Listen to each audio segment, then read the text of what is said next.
of Aquarius looks like. And basically, and I'll show you pictures, but you would come in, see the divers over here, you would dive down, take off your tanks, and then you climb into what's called the wet porch area, take off your wetsuit, shower, then you dry off as best you can, then you can come through into this entry compartment. Here's the main compartment, and then there's a bunk room at the end. Now, I've always thought this is a great cartoon diagram, except I can never figure out why they put frying pans. There's no stove in Aquarius. There's no... The artist must have just thought, it needed some contrast for the picture. There's a frying pan. So here's what it really looks like. So here's a diver coming in. Diver would come in here. You'd hang up your tanks. You'd take your scuba tanks off, hang them up there. And there's a little layer of air above that interface, so it's not like you have to hold your breath.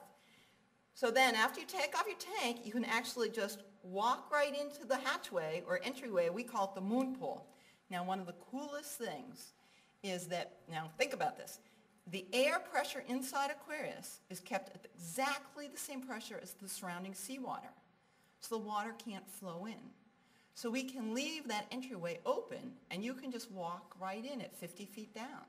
And you can be halfway up the ladder and there'll be fish swimming around your feet, and yet you're in the air environment of the habitat. So that's a researcher from VIMS right there working. Here's the inside of the habitat, and you can see one whole wall of communications gear. We have internet, radios, telephones. We can even broadcast live from underwater now. We have a little table for dining and working on your data. But remember, you're not in there the whole time. You're out 6 to 9 hours a day diving. Here's where you're working on your data, sleeping, maybe doing media interviews, but you spend a lot of your time outside the habitat. Here's your kitchen. As I said, there's no stove.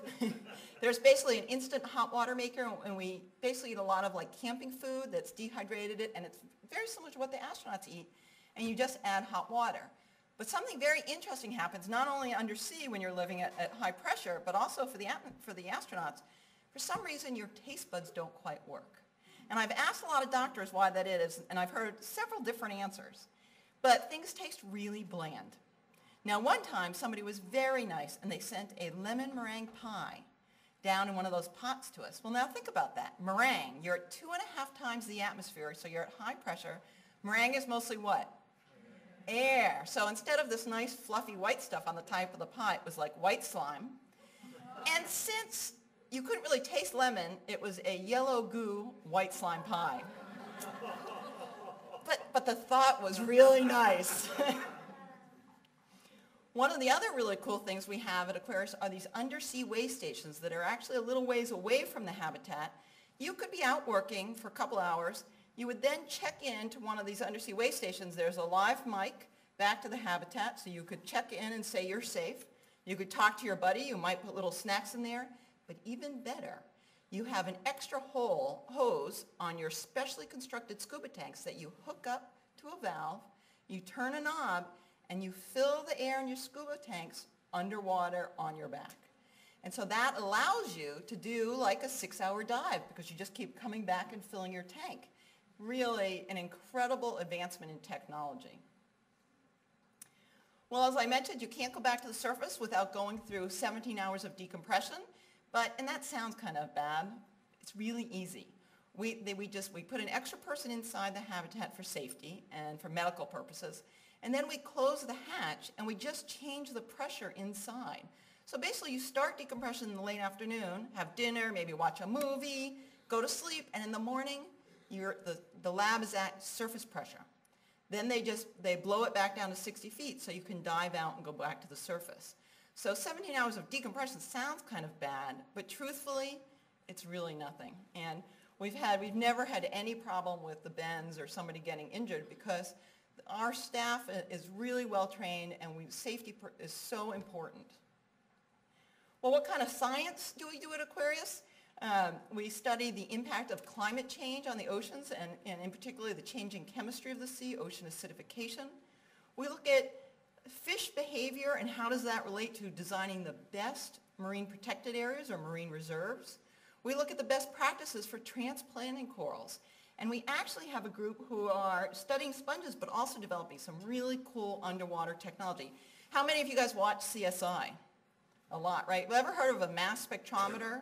some of you, where they basically stick some material into it and it shoots out this paper, or on a screen it says, here are all the chemicals that are in that material. Well, these people are developing one that's underwater. And see that lower left-hand picture? That's a prototype, one of 2 in the world, underwater mass spectrometer that as water flows by a sensor, it's going to be able to spit out what all the chemicals are as the water flows by. Very cool. And they're telling me the next generation is only going to be about that big. Really neat. Well, let me go back and say, if any of you are interested in this, see that website, uncw.edu/Aquarius, you can actually go, and we have live webcams underwater and inside the habitat. And when we have missions running, you can see the mission and what the aquanauts are doing live. So, and right now, in fact, we have a Navy mission, and so there probably are webcams on right now. Well, so in my cool job, here are a couple things that I think are really important. First-hand experience in nature, getting out there. Whether you're an intern, a volunteer, working at parks, getting experience out in nature is very important. Science is not just about hypotheses and data. It's about wonder and curiosity and inspiration and adventure. There are life lessons involved, like overcoming obstacles, developing new technology, finding inspiration. And in particular, I think science is going to be absolutely critical as we try and solve some of the very serious problems we face in the ocean today, like overfishing, pollution, the impacts of global warming. We need science not only to understand those problems, but we need you and people working in science to find the solutions. As I mentioned, my other sort of hat is as a writer, and this is my latest book called Chasing Science at Sea. And after this, and from now till maybe an hour or 2, I'm going to be out at one of the tables, and I have copies of the book if you'd like to get one, and I'll be happy to sign it. Or if you just want to come by and ask me a question, I'm more than happy to talk to anybody. If you want advice, if you're interested in going into the oceans, I'll be happy to talk to you. And then here's a little teaser. I'm working on a new book called Weird and Wild Under the Sea and Why These Creatures Matter. And I'll just say that picture is unbelievable.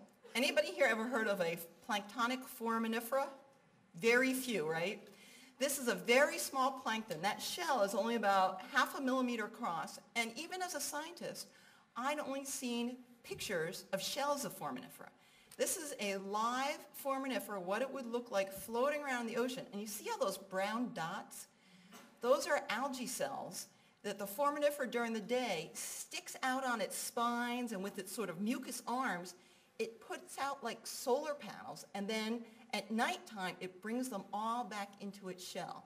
I've never seen a picture like that, and the scientist who's been studying it happened to give it to me. So I'm writing a book about some of the really crazy and weird things under the sea and how they relate to everyday life. So with that, thank you so much, and I'll be happy to answer some questions.